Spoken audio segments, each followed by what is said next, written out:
സുന്ദരമായി ജീവിച്ചു, സന്തോഷത്തോടെ ജീവിച്ചു. അപ്പോ ആദ്യത്തെ കള്ള സന്യാസി രാവണനാണ്. സന്യാസി വേഷത്തിൽ വന്നിട്ടാണ് സീതാദേവിയുടെ ഉപേക്ഷ. നിങ്ങൾ വിചാരിക്കുന്ന സന്ധിവാനിരിക്കുന്ന ആളല്ല ആദ്യത്തെ കള്ള സന്യാസി, അത് രാവണനാണ്. രാവണനാണ് ആദ്യം തന്നെ രാമനെ മാനസികമായി തളർത്താനുള്ള ഏറ്റവും വലിയ വഴി അവന്റെ ഏറ്റവും പ്രിയപ്പെട്ട പത്നിയെ തട്ടിയെടുക്കുകയാണ്. വീട്ടിലെ സ്ത്രീകളെ, പെൺകുട്ടികളെ തട്ടിക്കൊണ്ടു പോകുമ്പോൾ അത് നിങ്ങളുടെ മാനവും ഭൂമിയും ധർമ്മവും പോയതിന് തുല്യമാണെന്ന് കരുതി യുദ്ധം ചെയ്ത് അവളെ തിരിച്ചു കൊണ്ടുവരണം എന്നുള്ള മാതൃക രാമായണത്തിലുണ്ട്. സീതാദേവി എന്ന നഷ്ടമായി തരികയാണ്. അവിടെ രാമനെ തന്നെ കൊന്നിരുന്നെങ്കിൽ യുദ്ധം ഉണ്ടാവില്ല. ഉണ്ടാവോ? ലക്ഷ്മണനെ കൊന്നിരുന്നെങ്കിൽ യുദ്ധം ഉണ്ടാവില്ല. ഒരു സ്ത്രീയെ സമൂഹം ഒന്നടങ്കം സംരക്ഷിച്ചു കൊള്ളണം എന്നതാണ് മഹാഭാരതത്തിലും രാമായണത്തിലുള്ള പാഠം. പാഞ്ചാലിയെ വെച്ച് ചൂതാടിയതിനുള്ള ശിക്ഷയാണ് പാണ്ഡവർക്ക് കിട്ടിയത്. ഒരിക്കലും ഭാര്യയെ വെച്ച് ചൂതാടരുത്, ഒരിക്കലും സ്ത്രീയെ പണയം വെക്കരുത്, സ്ത്രീയെ മറ്റൊരുത്തിന് അപമാനിക്കാൻ സമ്മതിക്കരുത്. അങ്ങനെ അപമാനിച്ചവന്റെ കുലം പിടിക്കണം എന്നാണ് കൃഷ്ണൻ പറഞ്ഞത്. തുടങ്ങി നിങ്ങൾ വീട്ടിൽ തുടങ്ങിയ പച്ച ബ്ലൗസ് ഞാൻ ഏറ്റവും സംസാരിക്കുന്നത് നിന്റെ പേരിൽ നിനക്ക് ഏറ്റവും സംസാരിക്കുന്ന അവാർഡ് തരാൻ. പിന്നെ ബാക്കോട്ട് പോകും. ഞാൻ ഈ നാട്ടുകാരെ എന്നോട് പറയും, വയസ്സായ പ്രായമുള്ള ആൾക്കാർക്ക് ഉറക്കം തോന്നി തറകൊണ്ട് ആഞ്ഞടിക്കണം. അവൻ നിങ്ങളോടാണ് ഞാൻ പറയുന്നത്. അവര് കേൾക്കുന്നില്ല. നിങ്ങൾ ശ്രദ്ധിക്കും, നിങ്ങളോ പറയുന്നത് കേട്ടോ. അപ്പോ ഭൂമി രാവണൻ തട്ടിക്കൊണ്ട് പോയി. ഇങ്ങനെ അക്ഷരാർത്ഥത്തിൽ സാമ്രാജ്യ നഷ്ടമാണ് സീതയുടെ നഷ്ടം. അതിനാരെ കൂട്ടുപിടിച്ചു? അത് ഈ ഹനുമാന്റെ അമ്മായിന്റെ മോളൊന്നുമല്ല സീത. ഹനുമാൻ ആദ്യമായിട്ടാണ് ഇങ്ങനെ ആളെ പറ്റി അറിയുന്നത്. അവിടെ സുഗ്രീവന്റെ മന്ത്രിയായിട്ടിരിക്കുന്ന സമയത്ത് കാട്ടിലൂടെ അതിയോഗ്യന്മാരായ ദേവന്മാരോട് ഒക്കുന്ന രീതിയിലുള്ള ആചാരബാഹുക്കളായ രണ്ട് ചെറുപ്പക്കാർ നടന്നു വരുന്നു. താപസ വേഷത്തിലാണ് വരുന്നത്. അപ്പൊ സുഗ്രീവന് പേടിയായി. സുഗ്രീവൻ പറഞ്ഞു, ഇത് വാലിയുടെ എന്തോ തന്ത്രമാണ്, ഇത് സാധാരണ ഇതൊരു മനുഷ്യരൊന്നുമല്ല, ഇത് വാലി എന്നെ കൊല്ലാനാണ് പറഞ്ഞിരിക്കുകയാണ് ഹനുമാനെ എന്ന് പറഞ്ഞു. ഹനുമാൻ പറഞ്ഞാൽ പേടിക്കേണ്ട ഒരു കാര്യമില്ല, ഈ മലയിലേക്ക് വാലി വരിക, ശാപം ഉണ്ടാകണം, വരിക. അങ്ങനെയല്ല, അവൻ എന്തു ചെയ്യും? നീ പോയിട്ട് ഒരു ബ്രാഹ്മണ വേഷം കെട്ടിയിട്ട് അവരെടുത്ത് പോയിട്ട് കാര്യം ദൂതനെ വിടുകയാണ്. ദൂതൻ പോയിട്ട് ഹനുമാൻ പോയിട്ട് രാമനോടും ലക്ഷ്മണനോടും കുറെ നേരം സംസാരിക്കുമ്പോഴും തിരിച്ചൊന്നും നിങ്ങൾ പോലീസ് സ്റ്റേഷനിൽ പോയിട്ട് പരാതി പറയുമ്പോൾ അവിടെ ഒരു കോൺവെർസേഷൻ നടക്കില്ല. നല്ല പോലീസ് ഉദ്യോഗസ്ഥനാണെങ്കിൽ മൗനമായി കേൾക്കും. നിങ്ങളുടെ ഭാവഹാവാദികൾ, നിങ്ങളുടെ ബോഡി ലാംഗ്വേജ് ഒക്കെ ശ്രദ്ധിക്കും. ഉണ്ടാകും. എന്തിനാണ്? ഇവൻ പറയുന്നത് സത്യമാണെന്ന് അവന്റെ കണ്ണുകൾ പറയും. The only untrained organ in the human body is the eyes. കണ്ണുകളെ കള്ളം പഠിപ്പിക്കാൻ പറ്റില്ല. കണ്ണിലേക്ക് നോക്കി ചോദ്യം ചെയ്താൽ ഒരു നല്ല ഉദ്യോഗസ്ഥന് അവൻ പറയുന്ന സത്യമാണോ കള്ളമാണോ മനസ്സിലാക്കാൻ പറ്റും. കണ്ണിനെ ട്രെയിൻ ചെയ്തെടുക്കാൻ പറ്റില്ല. ജനിച്ചതിന് ശേഷം മാറ്റമില്ലാതെ ഒരേ അളവിൽ കുറയുന്ന അവയവവും കണ്ണാണ്. കണ്ണ് വളരില്ല. നമ്മുടെ മാംസം ഇവിടെ വളരുമ്പോൾ കണ്ണ് ചെറുതായി തോന്നുന്നതാണ്. കണ്ണിന് വളർച്ചയോ തളർച്ചയോ ഇല്ല. മനസ്സിലാവല്ലോ? അപ്പോ അതുപോലെ രാമലക്ഷ്മണന്മാര് ഹനുമാന്റെ വാക്കുകൾ കേട്ടിട്ട് ഒന്നും ഇണ്ടാതെ കൈ കെട്ടി കേട്ടിരിക്കുകയാണ്. ഹനുമാൻ അത്ഭുതം തോന്നുന്നു. ഇത്രയൊക്കെ ഞാൻ എന്നെ പരിചയപ്പെടുത്തി പറഞ്ഞിട്ടും ഇവരെന്തുകൊണ്ട് സ്വയം പരിചയപ്പെടുത്തുന്നില്ല? അവർ അത്യന്തം ദുഃഖിതരുമായി കാണപ്പെടുന്നു. ദേവന്മാർക്ക് തുല്യം പ്രഭയുള്ളവരാണെങ്കിലും ദുഃഖിതരായി കാണപ്പെടുന്നുവല്ലോ. എന്താണ് നിങ്ങളുടെ ദുഃഖത്തിന് കാരണം ചോദിക്കുകയാണ്. ഹനുമാൻ സർവജ്ഞനാണ്, സദാശിവനാണ് ഈശ്വരൻ വിളിക്കുന്നത്. സദാശിവന് 11 രുദ്രന്മാരുണ്ട് അംശം. ആ 11 രുദ്രന്മാരോടാണ് സദാശിവൻ ഈ പ്രപഞ്ചം ഭരിക്കുന്നത്. ആ 11 രുദ്രന്മാരിൽ ഒരു രുദ്രന്റെ പേരാണ് ശങ്കരൻ. ആ ശങ്കര രുദ്രന്റെ അംശാവതാരമാണ് ഹനുമാൻ. ഏകാദശ രുദ്രന്മാരിൽ ഒരുവനായ ശങ്കര രുദ്രന്റെ അംശാവതാരമാണ് ഹനുമാൻ. ഗീതയിലും 10-ാം അധ്യായത്തിൽ വിഭൂതി യോഗത്തിൽ ശ്രീകൃഷ്ണൻ പറയുന്നത് രുദ്രാണാം ശങ്കരോസ്മി. 11 രുദ്രന്മാരിൽ ഞാൻ, ദേവകീസുതനായ ഞാൻ ശങ്കരൻ എന്ന രുദ്രനാകുന്നു. ഇതിൽ വായിച്ചിട്ടോ നോക്കൂ. 11 രുദ്രന്മാരിൽ ശങ്കരൻ എന്ന രുദ്രനാകുന്നു ഞാൻ ഗീതയിൽ ശ്രീകൃഷ്ണൻ പറയുന്നു. ആ ശങ്കരരുദ്രൻ ശം കരോതീ ശങ്കര, സുഖം നൽകുന്നത് കൊണ്ട് ശാ ശാന്തി നൽകുന്നതുകൊണ്ട് ശങ്കരന് പേര്. സുഖവും ശാന്തിയും നൽകുന്ന രുദ്രനാണ് ശങ്കരരുദ്രൻ. രാമന്റെ ദുഃഖം, ലക്ഷ്മണന്റെ ദുഃഖം, ഒരർത്ഥത്തിൽ പറഞ്ഞ കൗസല്യ മാതാവിന്റെ ദുഃഖം, ഭരതന്റെ ദുഃഖം എല്ലാം തീർത്തു കൊടുത്തതാരാണ്? ഹനുമാനാണ്. ഇല്ലെങ്കിലോ യുദ്ധം തോറ്റിരിക്കും, സംശയം വേണ്ട. കാരണം ദേവേന്ദ്രൻ പോലും രാവണനെ കേട്ട പേടിച്ച് കസേര അടി കൊടുക്കും. അതുപോലത്തെ യുദ്ധവിശാരദനായ മഹാബാഹുവാണ് രാവണൻ. സമസ്ത വേദപണ്ഡിതനാണ്, സംഗീതജ്ഞനാണ്, വ്യാകരണ പണ്ഡിതനാണ്. അവനോട് എതിരിട്ട് തോൽപ്പിക്കാൻ രുദ്രശക്തി തന്നെ ആവശ്യമാണ്. എന്തുകൊണ്ട്? ശനി ദശ വരുമ്പോഴാണ് നമുക്ക് കളത്തത്തിൽ ദുഃഖം ഉണ്ടാകും. കല്യാണം കഴിക്കണേ ഒരുപാട് വഴിപാട് നടത്തും. നമ്മൾക്ക് പോയി കല്യാണത്തിന് നടന്നത് 40 വയസ്സായി, എല്ലാവർക്കും തൊഴു. ഭഗവാൻ പറയും എനിക്ക് യോഗമില്ല, എന്നാലും ഇത്രയും പ്രാർത്ഥിച്ചതിനെ കെട്ടിക്കോ പറയും. കൃത്യമായിട്ട് പെണ്ണെ കിട്ടും. നാഗനടക്കല്ല വ്യക്തി പോലെ ശനി ദശ അവിടെ തുടങ്ങി. വ്യാഴം അനുകൂലമായാണ് ഒരാൾക്ക് നന്നായി വിവാഹം നടത്താൻ, കുടുംബത്തിൽ നന്നാവുക, സ്വത്ത് ഉണ്ടാവുക, ഒക്കെ വ്യാഴത്തിന്റെ കൺട്രോളാണ്. മഹാവിഷ്ണുവാണ് വ്യാഴം. ബൃഹസ്പതി. ശനി ശിവനെ കൊണ്ട് ചിന്തിക്കും, കാരണം ഛായാമാത്രങ്ങളാണ്. ശിവനെ ജ്യോതിഷത്തിൽ സൂര്യനായിട്ട് കാണാറ്. അർക്കൻ ശംഭുരുദാഹൃത. അർക്കൻ ശംഭുവാണ്, ശിവനാണ്. സൂര്യൻ, അഗ്നി നക്ഷത്രമെല്ലാം ശിവൻ, സുബ്രഹ്മണ്യൻ രണ്ടുപേരാണ്. സുബ്രഹ്മണ്യൻ അഗ്നി നക്ഷത്രമാണ്. വേദത്തിൽ എന്താണ്? അഗ്നി ഈടേ പുരോഹിതം എന്ന് പറഞ്ഞിരിക്കുന്ന അഗ്നി സുബ്രഹ്മണ്യനാണ്. ഇവിടെ സുബ്രഹ്മണ്യനാണ് നമ്മുടെ ക്ഷേത്രത്തിൽ. വേദത്തിൽ ആദിമൂർത്തി അഗ്നിയാണ് സുബ്രഹ്മണ്യൻ. ആ അഗ്നി ദിഗുവയെ കാണിക്കാനാണ് വേദിയിരിക്കുന്നത്.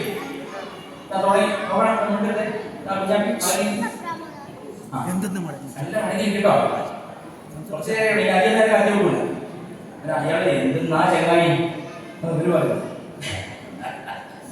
ശരി. അപ്പോ അഗ്നിയെ കൊണ്ട് ശിവനെ ചിന്തിക്കാം. അഗ്നിയുടെ ഏറ്റവും വലിയ സ്രോതസ് സൂര്യനാണ്. ഇപ്പൊ ജ്യോതിഷ ശാസ്ത്രത്തിൽ ഒരാൾക്ക് അവന്റെ അച്ഛൻ ചെറുപ്പത്തിൽ മരിച്ചു പോയി, അച്ഛൻ വീട് വിട്ടുപോയി, അച്ഛൻ അമ്മയോട് പണങ്ങിപ്പോയി, ഡിവോഴ്സായി, അവിടെ എന്തില്ല? സൂര്യബലമില്ല, ശിവന്റെ അനുഗ്രഹം കുറവാണ്. ഉടനെ അങ്ങനെ ആൾക്കാരോട് ശിവോപാസന ചെയ്യാനും ശിവക്ഷേത്രത്തിൽ ദർശനം നടത്താനും ധാരണ ചെയ്യാനും ഒക്കെ പറയും. അതുകൊണ്ട് അച്ഛൻ വരുന്നത് അർത്ഥം മനസ്സമാനം കിട്ടുന്ന തത്വപോയ അച്ഛനെ കൊണ്ടാൻ പറ്റില്ല.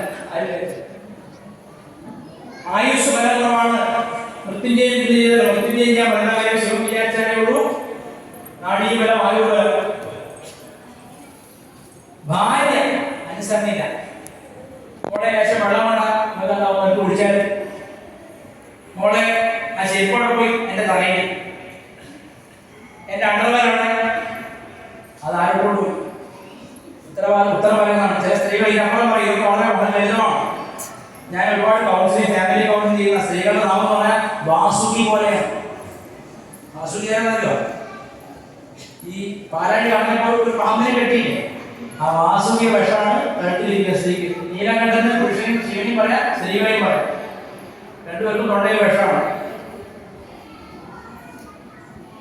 എല്ലാവരും അല്ല, എക്സെപ്ഷൻസ് ആണ് there, but I mean almost 50-60% of women വാക്കുകൊണ്ട് പുരുഷനെ ഉപദ്രവിക്കുന്നതാണ്. ഒരു പോലീസ് ഉദ്യോഗസ്ഥൻ അവരുടെ ചീഫ് പറഞ്ഞ കുഴപ്പമില്ല, വീട്ടിൽ വന്നാണ് വിഷമം. കമ്മീഷണർ എന്നാ ഒരു കൊലീഗര് വീട്ടിൽ വന്നിട്ടുള്ള ശരീരം ചെയ്യണം, അങ്ങനെ ആൾക്കാരെ ഇല്ലാതെ. അപ്പൊ അവരെന്ത് ചെയ്യണം? അവരുടെ ശനി അവരുടെ ഏകദേശം മനസ്സിലാക്കണം. അപമാനം വരിക, മനോവേദന വരിക, അപമാനം വേർപെട്ടി വരിക, ശനി എതിരാണ്. ഉടനെ ശിവഭജനം തുടങ്ങണം. ശിവനെയോ ശിവകുമാരന്മാരെയോ ശിവകുമാരിയെയോ പ്രാർത്ഥിക്കണം. ശിവകുമാരന്മാരൊക്കെയാണ് അയ്യപ്പൻ ശാസ്താവത്തില്ല, ശാസ്താക്കൾ ശിവകുമാരന്മാരാണ്, രുദ്രകുമാരന്മാരാണ്. ഹനുമാൻ രുദ്രകുമാരനാണ്, മുരുകൻ രുദ്രകുമാരനാണ്. അവനെ ശോഭയെ കൊണ്ടാ ചിന്തിക്കാൻ വേറെ കാരണങ്ങളായ. ഗണപതി കേതുദോഷത്തിന് ഗണപതി. ഹനുമാന്റെ പ്രത്യേകത പിരിഞ്ഞിരിക്കുന്ന രണ്ടുപേരും ഭാര്യ ഭർത്താക്കന്മാരാണ്. ഒരു ഭാഗ്യശക്തി വന്ന് പിരിക്കുകയാണ്, അവരെ ഒന്നിപ്പിക്കുന്ന ശക്തിയാണ് ഹനുമാന്റെ. അതെന്താണ്? രുദ്രകുമാരനായതുകൊണ്ടാണ് ശനിയുടെ ശക്തി കുറയ്ക്കാൻ ഹനുമാൻ ഉപാസനയ്ക്ക് സാധിക്കും. ഇന്നും എന്റെ വളരെ അടുത്ത സുഹൃത്തും വളരെ വേണ്ടപ്പെട്ട ഒരാളാണ് ക്രൈംബ്രാഞ്ചിൽ നിന്ന് റിട്ടയർ ചെയ്ത ഡോക്ടർ നമ്മുടെ ബാലകൃഷ്ണൻ സാർ. അദ്ദേഹം റിട്ടയർ ചെയ്തു, വളരെക്കാരനാണ്, നല്ല ഉദ്യോഗസ്ഥനാണ് അദ്ദേഹം എന്നോട് പറഞ്ഞു, കേരള പോലീസിൽ നിന്നൊരു വിഭാഗം ആൾക്കാരെ മഹാരാഷ്ട്രയിലെ ശനി സിംഗാപൂർ പഠിക്കാൻ പറ്റും. ശനി സിംഗാപൂർ സിംഗാപ്പൂർ സ്ഥലത്തിന് പേരാ. ആ ഗ്രാമത്തില് ഒരൊറ്റ വീടിന് വാതിലില്ല, ഒരൊറ്റ കടയ്ക്കും ഷട്ടറില്ല, ഒരു കള്ളനോടെ കയറില്ല. അവിടെ ശരിയുടെ ഒരു വിഗ്രഹം, ഒരു കല്ലുണ്ട്, ഹനുമാന്റെ ഒരു ദൃശ്യമുണ്ട്.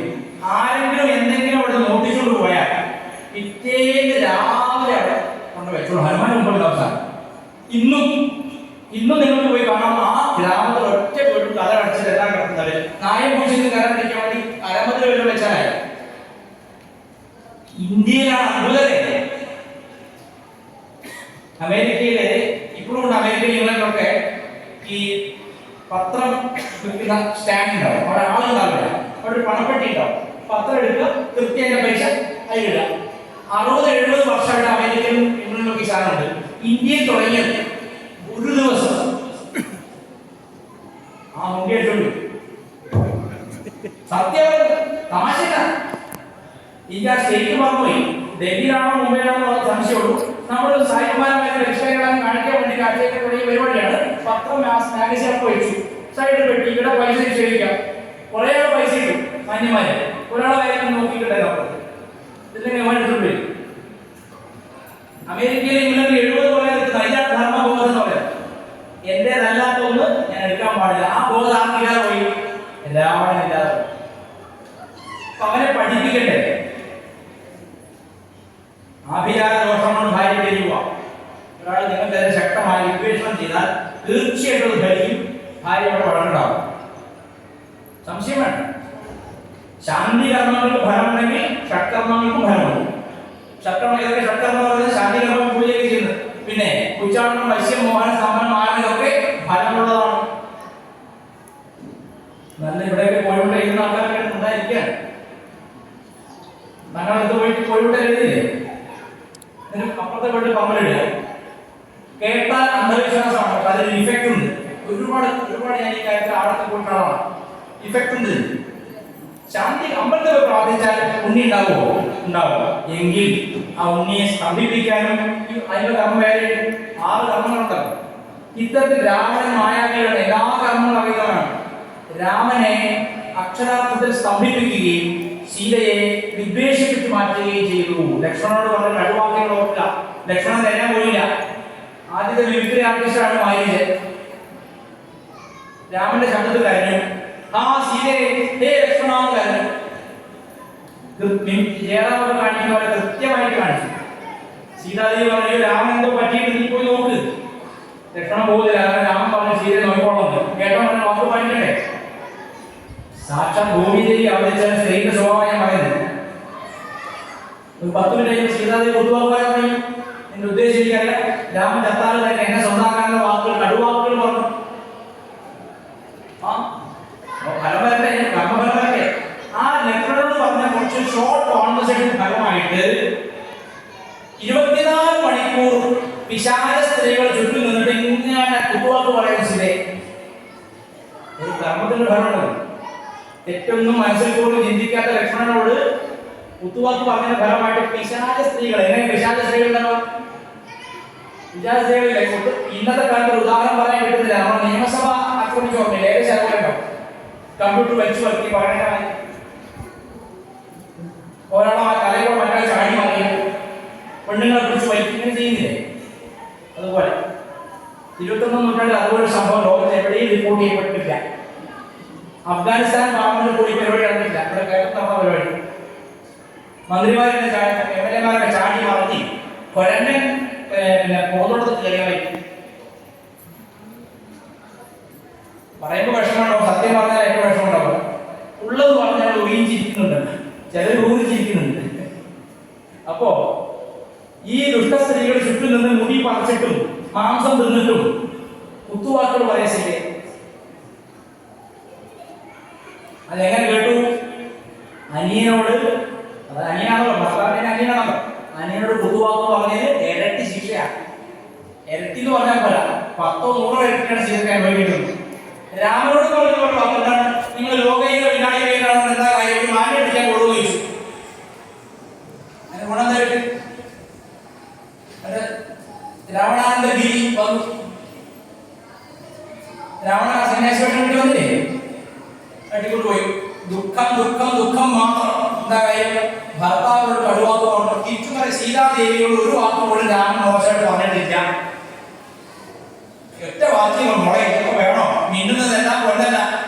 ഈ മിന്നുന്ന മാൻ നമുക്ക് ദുഃഖം കൊണ്ടെന്ന് എനിക്ക് തോന്നുന്നു. വേണ്ട, അത് കിട്ടിയേ തീരൂ. മോഹം കൊണ്ട് ദുഃഖം.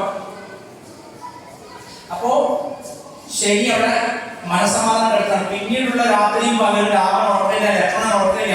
സീത എന്നോട് ചലയിലാണ്. സീതയ്ക്ക് ഉറപ്പുണ്ട് രാമൻ അവിടെ പ്രാണപ്രിയൻ അവിടെ കരയും. അപ്പോ ഈ ശനിയുടെ ശക്തി രണ്ടുപേരെ അകറ്റുന്ന കാലത്ത്, അത് കർക്കിടക മാസം സൂര്യന്റെ പ്രഭാവം കുറയുമ്പോ ശനിയുടെ പ്രഭാവം കൂടും. കാരണം സൂര്യനും ശനിയും അച്ഛനും മകനുമാണ്. സൂര്യൻ അച്ഛനും ശനി മകനുമാണ്. സൂര്യൻ ശിവനും ശനി ശിവകുമാരനുമാണ്. പക്ഷേ ശനിയുടെ പ്രഭാവം കൂടുന്ന കർക്കിടക മാസത്തിൽ ശാരീരിക ക്ലേശം, മാനസിക ക്ലേശം ഏറിയിരിക്കും. ഈ കർക്കിടക മാസം പ്രത്യേകതയുണ്ട്. കാലൻ യമഹേൽ കിട്ടുന്ന സമയമാണ്. പ്രായമുള്ള ആൾക്കാരെ 1, 2 ഇങ്ങനെ ഓരോ കാലവും അറിയാലോ. നമ്മൾ പണ്ട് പറയും, എന്റെ വയസ്സക്കാർ സീറ്റ് ഒഴിഞ്ഞ് തരാതെ ഇരുന്നേ നമ്മൾ പറയും ഈ കർക്കിടകത്തിലുള്ളതാണ് അറിയുന്നു കളിക്കുന്ന നാട്ടിൽ പറയും. എന്നാൽ കർക്കിടക മാസം പ്രത്യേകത, ഈ മാസം സൂര്യന്റെ പ്രഭാവം മഴ കാരണം മറഞ്ഞിരിക്കും. സൂര്യനെ മറയ്ക്കുന്നതാണ് ശനിയുടെ ശക്തി. സൂര്യനെ മറഞ്ഞാൽ ശരീരത്തിൽ സുഖമുണ്ടാവില്ല, മനസ്സിന് ക്ലേശം ഉണ്ടാവും, അപവാദം ക്ലേശം ഉണ്ടാവും. ആ കാലഘട്ടത്തിൽ ഹനുമാന്റെ പ്രകീർത്തനം നടത്തിയാൽ, രാമകീർത്തനം കൊണ്ട് ഹനുമാൻ സന്തോഷമാവുന്നതുകൊണ്ട് ആ കാലഘട്ടത്തിൽ ഹനുമാനെ സ്തുതിച്ചാൽ ഛായാമാത്രം തന്നെ അടക്കാൻ പറ്റും, ശനിയുടെ ദോഷത്തെ കുറയ്ക്കാൻ പറ്റും. പ്രാക്ടിക്കൽ കൺട്രോൾ ചെയ്ത് പണ്ട് എല്ലാ വീട്ടിലും സന്ധ്യയ്ക്ക് 2 നാമേ ജപിക്കുള്ളൂ.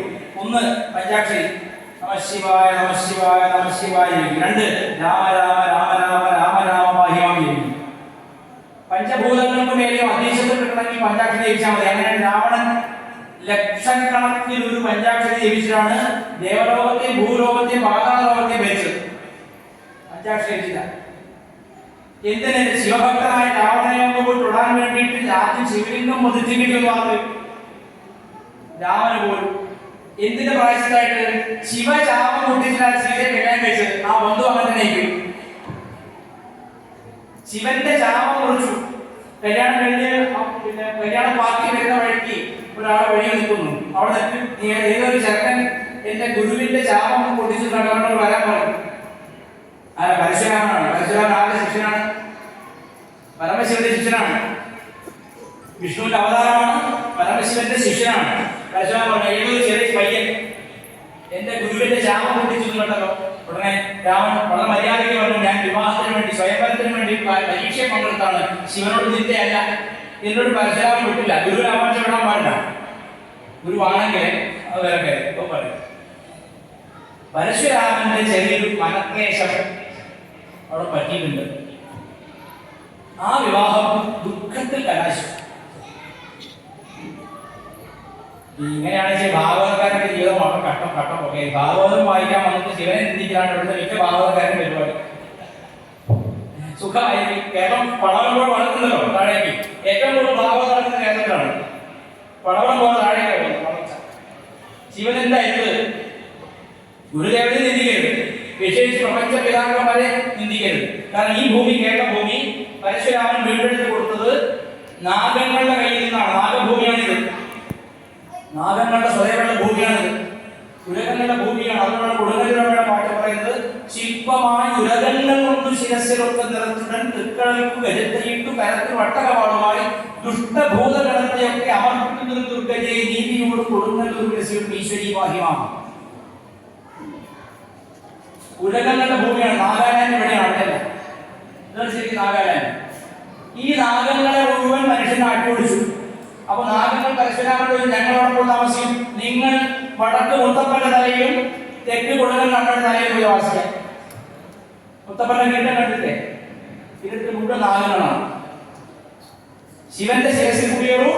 ശിവന്റെ മകൾ ഭദ്രകാളിയുടെ ശിരസിലും നാഗവേശിനിയാണ് ഭദ്രകാളി കുടിയേറാൻ പറഞ്ഞു. ആ നാഗങ്ങൾ ആരെ ഉപദ്രവിക്കാതെ ഒഴുകി. ഈ ഭൂമിയിൽ നിയമം വെച്ചു.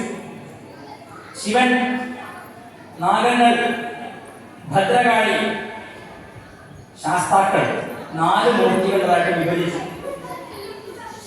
ഈ നാടിന്റെ സ്വതന്ത്രയുള്ള മൂർത്തികൾ 4ആണ്: ശിവൻ, ഭദ്രകാളി, നാഗങ്ങൾ, ശാസ്താവ്. ഈ 4 ഏതെങ്കിലും ഒന്നായിരിക്കും അതിപുരാതനമായ തറവാടുകളെല്ലാം കുലദേവത. പിൽക്കാലത്ത് മാറി മാറി 5 വർഷമൊക്കെ കൃഷ്ണനും രാമനൊക്കെ ആയിട്ടുണ്ടെങ്കിലും അതിപുരാതനമായി നോക്കിക്കഴിഞ്ഞാൽ 4 ഏതെങ്കിലും ഒന്നിന്റെ ഏതെങ്കിലും ഒരു ഭാഗമായിരുന്നു. അപ്പോ എന്താ പറഞ്ഞത് വെച്ചാൽ ഭൂമി അതിന്റെ സ്വതവേയുള്ള ധർമ്മത്തെ പാലിക്കുമ്പോൾ അതിനെ ലക്ഷ്മി എന്ന് വിളിക്കും. അതേ ഭൂമി തന്നെ മരണകാരിണിയുമാവാം. ഇതുപോലെ സീതാദേവിയെ കൊണ്ട് ചത്ത വീട് പോലെ ശോകം ഭുജിക്കേണ്ടി വന്നു രാമൻ ലക്ഷ്മണൻ. സീതയുടെ യോഗം സീതയെ വീണ്ടെടുക്കാൻ വേണ്ടി രുദ്രശക്തിയെ പ്രയോഗിക്കുന്നു. ആദ്യം ഹനുമാൻ പോവാണ്. എന്താ ചെയ്ത പോയിട്ട് ഹനുമാന്റെ വാലിന് തീ കൊടുക്കുകയും ആ തീ ആ നാട് മുഴുവൻ പരത്തുകയും അവിടെ അഗ്നിക്കിലേക്ക് ചുട്ടയിരിക്കുകയാണ്. രാവണൻ അതുവരെ ദേവേന്ദ്രനെ പോലും പേടിയില്ലെന്ന രാവണനെ പേടി വരണം. എന്താണ് എന്റെ അന്ത്യം അടുത്തു. കാരണം നന്ദിയുടെ ശാപമാണ്, നന്ദി ശപിച്ചിട്ടുണ്ട്. അവിടെ നന്ദി ഇയാൾക്കൊരു വിചാരമുണ്ട്, ഇയാൾക്ക് VIP പാസ് ഉണ്ട് കൈലാസപ്പൻ രാവണൻ. ഇയാള് വിമാനമൊക്കെ ആയിട്ട് പോകുമ്പോ നന്ദി തടഞ്ഞു. നന്ദി പറഞ്ഞു ഇപ്പൊ അങ്ങോട്ട് പോകാൻ പാടില്ല, അവിടെ കാട്ടിൽ പരമശിവനും പരമേശ്വരിയും തമ്മിൽ ക്രീഡിക്കുകയാണ്, അതിനെ കൂടെ പാർക്കരുത്. അപ്പൊ ഇയാൾ പറഞ്ഞു ഈ നന്ദിയുടെ മുഖം കുറച്ച് കൊടുത്തിട്ടാണല്ലോ. അപ്പൊ രാവണൻ പറഞ്ഞ കൊരണ്ട നീ ആരാ എന്ന് പറയാൻ. അപ്പോ ഉടനെ നന്ദി ശക്തിയാണ്. ഒരു കൊരങ്ങനെ നീ ഒരു ദിവസം തന്നെ ഉള്ളൂ, അതോടെ നിന്റെ കാര്യം ചെയ്യും. അങ്ങനെ ഒരു കൊരങ്ങൻ വരാതിരിക്കാൻ വേണ്ടി അഷ്ടലക്ഷ്മികളിൽ ഒരാളായ വീരലക്ഷ്മി, അവിടെ യുദ്ധദേവതയാണ്, വീരലക്ഷ്മി അവിടെ നിർത്തി ലങ്കയ്ക്ക് കാവൽ നിർത്തി. ഒരു കൊരങ്ങൻ അവിടെ കടന്നാൽ അങ്ങനെ അവിടെ കൊണ്ടോണം, കാരണം അവനോട് കൂടി എന്റെ നാശമാണ്. കൊരങ്ങൻ കടന്നു, ലങ്കാലക്ഷ്മി എതിരിട്ടു. സുന്ദരകാണ്ഡത്തിൽ പറയുന്നത് ലങ്കാലക്ഷ്മിയെ ഹനുമാൻ ഇടിച്ചു എന്ന് പറയുന്നില്ല, കിടത്തെ കിടന്ന് തട്ടി എന്നാ പറയുന്നത്. ഇടിച്ചാൽ ലങ്കാലക്ഷ്മി മയ്യത്താവും. മലപ്പുറം ഭാഷ പറഞ്ഞാൽ ഇടിച്ചു കഴിഞ്ഞാൽ ലങ്കാലക്ഷ്മി മരിച്ചു പോകും. അത് വീരലക്ഷ്മിയാണോ? കൊല്ലാതിരിക്കാൻ വേണ്ടിയിട്ട് ഹനുമാൻ സ്ത്രീയല്ലേ എന്ന് കരുതിയിട്ട് ഹനുമാൻ എന്ത് ചെയ്തു? ഇടത്തെ കൈകൊണ്ടൊന്ന് തട്ടി എന്നാ പറഞ്ഞു. തട്ടിലൂടെ അവൾ അനങ്ങ് വീണു. എന്നിട്ടോട് പറഞ്ഞു നിങ്ങൾ ഇനി ആളെന്ന് എനിക്കറിയാം, കർമ്മഫലത്തെ അവർക്ക് എടുക്കാൻ പറ്റില്ല, രാവണൻ അനുഭവിക്കാൻ പോകുന്നു, അവിടെ ടാറ്റ വഴി ഞാൻ പോകാനോട് പറയേണ്ട അവള് പോയി. അതോടുകൂടി രാവണൻ അന്യം തുടങ്ങുകയാണ്. ഇനിയൊരു രഹസ്യമായ സംഗതി, ശനിയുടെ ആക്രമണമാണ് രാവണൻ. ശനിയുടെ കാല് ചവിട്ടി മന്ദനാക്കിയത് രാവണനാണെന്ന് പുരാണ കഥയുണ്ട്. അത് ഇന്ദ്രജിത്ത് ജനിച്ചപ്പോ അവന്റെ ഈ തന്ത്രയുടെ മകനാണല്ലോ, ഈ തന്ത്രയുടെ മകനല്ലേ, അവന്റെ ശനി വളരെ മോശം സ്ഥലത്ത്, അവൻ അപവാദം കൊണ്ടും കഷ്ടപ്പെട്ട് ചാവും എന്നുണ്ട്. അപ്പൊ ഇത് മാറ്റണം, ശരി അവിടെ മറക്കണം. ശനി പോകുന്നില്ല, ആര് പറഞ്ഞാൽ കേൾക്കാത്ത ആളാണ് ശനി. ശനിക്ക് ശനീശ്വരൻ പേരുണ്ട്. എന്താ കാര്യം? ഈശ്വര സ്ഥാനമാണ്. മറ്റാരെയും പേടിച്ചെങ്കിലും ശനിയെ പേടിക്കണം. ഇപ്പൊ നമ്മുടെ പ്രധാനമന്ത്രി നരേന്ദ്രമോദിജി അദ്ദേഹത്തിന്റെ ശനിയുടെ പ്രഭാവ കാലത്താണ് പ്രധാനമന്ത്രിയായത്. ശനി കൊടുത്താൽ ആർക്കും തടുക്കാൻ പറ്റില്ല, ശനി ഉപദ്രവിക്കാൻ തുടങ്ങിയാലും തടുക്കാൻ പറ്റില്ല. അപ്പൊ ശനിയുടെ പ്രഭാവം കൊണ്ട് ഈ ഞാൻ പറയുന്നത് നമ്മുടെ നാട്ടിൽ സൂപ്പർ സ്റ്റാർ ഉണ്ട്, മറ്റേ മെഗാ സ്റ്റാർ എല്ലാം ഉണ്ട്. പക്ഷെ ഈ ലോകം മുഴുവൻ ഇപ്പൊ മെഗാ സ്റ്റാർ മോദിയാണ്. കമ്മിയുടെ രഹസ്യത്തെ സംബന്ധിച്ചാൽ പരിശ്രമം നയിക്കണം. മോദിയാണ് മെഗാ സ്റ്റാർ. റഷ്യയെ പോലെ അവിടെ സ്റ്റാർ, അമേരിക്കയെ പോലെ അവിടെ സ്റ്റാർ. അതെന്താ? ശനി കൊടുക്കുന്ന ഗ്ലോബൽ സ്റ്റാർ.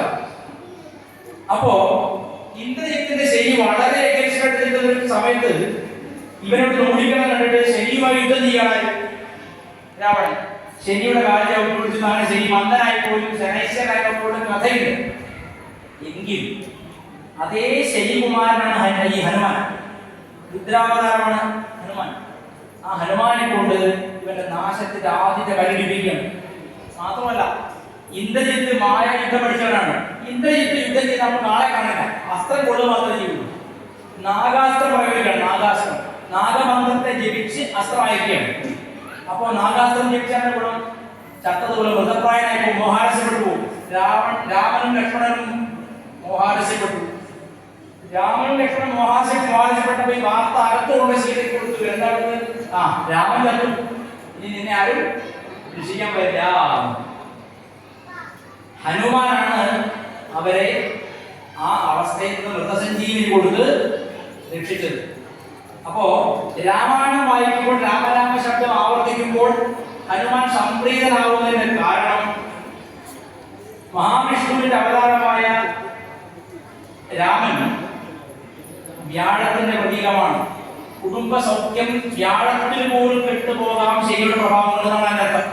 വ്യാഴം തന്നെ അവതരിച്ചു വന്നാലും ശനി എതിരാണെങ്കിൽ ആ വ്യക്തിക്ക് പോലും ക്ലേശം മനക്ലേശം ഉണ്ടാവാം. അതിന് രുദ്രശക്തിയെ ഭജിക്കണം. അതുകൊണ്ട് കേരളത്തിൽ ശങ്കരനാരായണ സ്വരൂപങ്ങൾക്ക് വലിയ പ്രാധാന്യമാണ്, വലിയ സ്ഥാനമാണ്. ഒന്നില്ലാതെ ഒന്നില്ല. ശിവനെയും നാരായണനെയും തിരിച്ചു പറയരുത് എന്നാണ് പണ്ട് ചൊല്ലു പറയും. ത്രിമൂർത്തികളെ ഭേദം ചൊന്ന മൂത്ത ശങ്കരവും വന്ന് ചത്തുപോകും. തമാശക്ക് പറയുന്നതാണ്. ത്രിശങ്കു സ്വർഗത്തിലേക്കും ത്രിശങ്കു കേട്ടിട്ടില്ലേ? എവിടെയല്ലാത്ത അവസ്ഥ. മൂത്രശങ്ക ത്രിശങ്കൂലുണ്ടാവുക. അതായത് മൂത്രം ഒഴിക്കാൻ മുട്ടൊന്നും തോന്നാം, പോയി ഇരിക്കുമ്പോൾ ഇരിക്കാം, പിന്നെയും വരും പിന്നെയും തോന്നുക. അങ്ങനെ അങ്ങനെ ചിത്തഭ്രമം ഒന്നും വയ്ക്കുന്ന പറയാം. ശിവനെയും നാരായണനെയും ഭേദം പറയാൻ പാടില്ല. ആ ശങ്കര നാരായണ സ്വരൂപത്തിന്റെ ഒരു സമ്മേളനമാണ് രാമായണത്തിലെ ഹനുമാനെ രാമചന്ദ്ര സ്വാമി കണ്ടുമുട്ടുന്നത് മുതൽ പേടിക്കേണ്ട സ്ഥിതിയൊന്നുമല്ല. ഇത് വേറെന്തോണ്? എന്താ സാർ വേറെന്തോ വീടാണ്.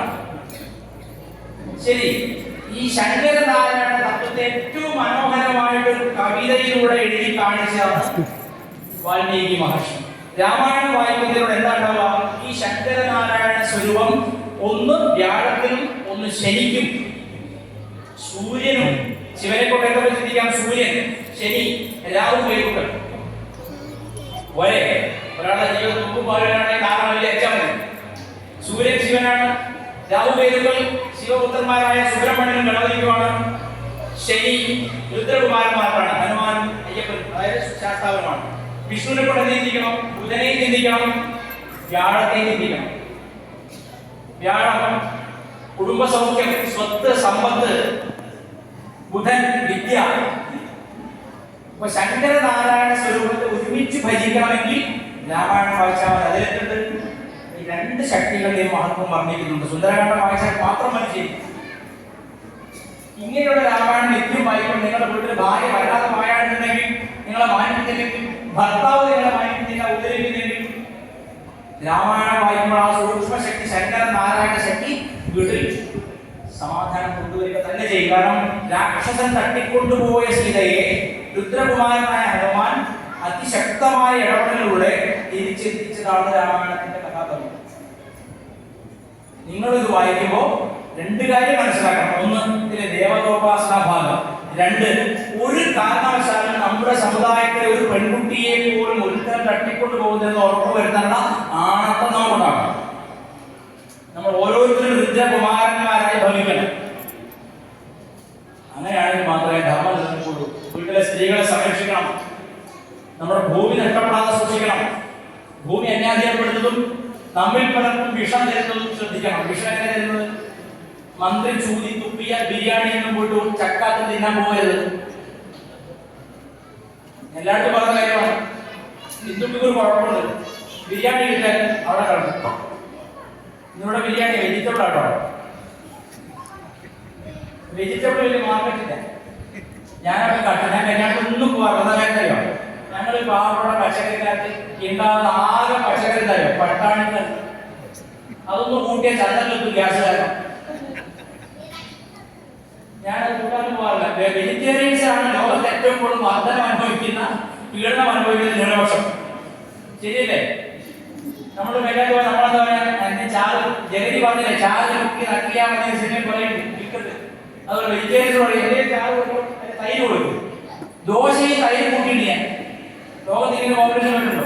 ലഡു അച്ചാറെന്ന് പറഞ്ഞ് ഒരു സ്ഥലത്ത് പോയപ്പോ സ്വാമി ഒന്നുമില്ല, തൈര് തരട്ടെ. ഓ എന്താ കൂട്ട, ഞാൻ സ്റ്റോറായിരിക്കും ദോശ തരാം. ഞാനത് കഴിച്ചു. വെജിറ്റേറിയൻ ആയതുകൊണ്ട് ഹിന്ദുക്കൾ ഒരു കുഴപ്പമില്ല. ഹിന്ദുക്കളെ പിടികൂടുന്ന ഭക്ഷണത്തിലൂടെയാണ്. കോളേജിൽ വിട്ടു, പെൺകുട്ടി മോളെ കോളേജിൽ വിട്ടു. കൂട്ടുകാരികൾ പറയും നമുക്ക് കുഴിമന്തി കഴിക്കാം. അയ്യോ അതിനും പൈസ എടുത്തില്ല. ഹിന്ദു അച്ഛനമ്മയാണ് 20 രൂപ കൊടുക്കാതെ ബസ്സിൽ കറക്റ്റ് അടുത്ത സ്റ്റോപ്പിൽ ഇറങ്ങാനുള്ള പൈസ. അത്ര അവരോട് അവരുടെ കൽപ്പനയാണ്. അതിന്റെ കാരണം എന്താ? അതിന്റെ കാരണം എന്താ? അച്ഛൻ പഠിപ്പിച്ചു. ഹിന്ദുവിന്റെ ജീവിത രീതിയെ പറയുന്നത്. അപ്പോ ഒക്കെ 1000 രൂപ കയ്യിലുള്ളൂ.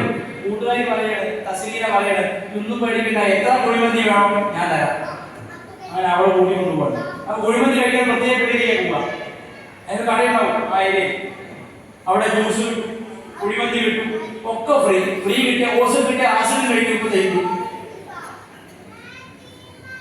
മൂന്നാല് ഷോട്ട് പോയി കഴിക്കുമ്പോൾ എന്ത് തോന്നും? എന്തിനാണ് ഈ കല്ലിലേക്ക് ആരാധിക്കുന്നത്? ഭക്ഷണം വയറ്റിലേക്കാണ് പോയതെങ്കിൽ ചോദ്യം തലക്കുള്ളിലുണ്ടാവുന്നത്. എന്നോടാണ് പറഞ്ഞു എങ്കിൽ പറയത്തൊരു അർത്ഥമില്ല, ആഹാരം കഴിച്ചാലും സ്വഭാവം മാറുന്നതാണ്. ഞാൻ പറഞ്ഞു ഈ കള്ളുടിക്കോ ഉണ്ട്, കള്ളുടിച്ച് അതേ സ്വഭാവം. കള്ളൊരാഹാരല്ലേ, മദ്യം ഒരു പാനീയല്ലേ, വയറ്റിലേക്കല്ലേ പോകുന്നത്, അതിന്റെ തലയെ സ്വാധീനിക്കുന്നു. മദ്യം സ്വഭാവത്തെ സ്വാധീനിക്കുമെങ്കിൽ എല്ലാ ഭക്ഷണവും സ്വഭാവത്തെ സ്വാധീനിക്കും. അതെന്താ കാരണം? വേദം പറയുന്നുണ്ട് ആഹാര ശുദ്ധവും സത്വശുദ്ധി സത്വശുദ്ധ ധ്രുവാസ്മൃതി. ആഹാരം ശുദ്ധമായാൽ ചിത്തം ശുദ്ധമാവും, മനസ്സ് ശുദ്ധമാവും. ആഹാരം അശുദ്ധമായാൽ മനസ്സ് കളങ്കിതമാവും. അതുകൊണ്ട് ആഹാരം സൂക്ഷിച്ചു മാത്രം കഴിക്കണം, സാത്വികമായിരിക്കണം. ആരിൽ നിന്ന് കഴിക്കുന്നു, എന്ത് കഴിക്കുന്നു ചിന്തിക്കണം. ശ്രീരാമകൃഷ്ണ പരമഹംസദേവൻ, കൽക്കട്ടയിലുണ്ടായിരുന്ന മഹാത്മാവ് ശ്രീരാമകൃഷ്ണ പരമഹംസദേവൻ എടുത്ത് നിത്യം ഒരാൾ അയാളുടെ തോട്ടത്തിൽ പാട്ടത്തിന്റെ തോട്ടാണ്, തോട്ടത്തിൽ തോട്ടം കൊടുക്കും എല്ലാ മാസവും സന്തോഷമായിട്ട് ഭഗവാൻ കഴിക്കും. അങ്ങനെ ഒരു ദിവസം ഇയാൾ കൊണ്ട കൊടുത്തപ്പോ ഭഗവാൻ തട്ടി മാറ്റിയിട്ട് വേണ്ട, മൂർത്തിക്ക് മതിൽ വേണ്ട. ഇയാൾ അത് ശരി, ഇത്രയും കാലം കൊണ്ട് ഇയാൾ കഴിച്ചു, ഇന്ന് മാത്രം മൂർത്തിക്ക് മതിൽ ഇതിനൊന്നും വേണ്ടിയില്ല ഭഗവാൻ. ഇയാളെ തിരിച്ചു പോയി വീട്ടിലെത്തി എങ്ങനെ ആലോചിക്കുക, എന്തുകൊണ്ട് ഇത്രയും കാലം എൻ്റെ അടുത്ത് നീ നേറ്റം സ്വീകരിച്ച ഭഗവാൻ ഇന്ന് മാത്രം സ്വീകരിച്ചില്ല? വൈദ്യരായക്കൊണ്ട് ആ പാട്ടത്തിൽ കൊടുത്ത മുതലാളി വരുന്നു, അല്ല ഒരു കാര്യം ഓർമ്മിക്കണം, കഴിഞ്ഞ ആഴ്ച പാട്ടക്കരാർ തീർന്നേ, അത് പുതുക്കണം. പാട്ടക്കരാർ തീർന്നിട്ട് പണം വാങ്ങിച്ചാൽ മോഷണല്ലേ? ആണോ? നിങ്ങൾക്ക് ധർമ്മബോധമുണ്ടോ? പാട്ടക്കരാർ തീർന്നാൽ പുതുക്കണം, പുതുക്കാൻ കുറച്ചെന്തായി മോഷിച്ച സർവജ്ഞനായ ഭഗവാൻ വിവേകാനന്ദ സ്വാമിയുടെ ഗുരുവാണ് രാമകൃഷ്ണൻ. ഭഗവാൻ മോഷിച്ച പ്രതിക്ക് വേണ്ട. നിങ്ങൾ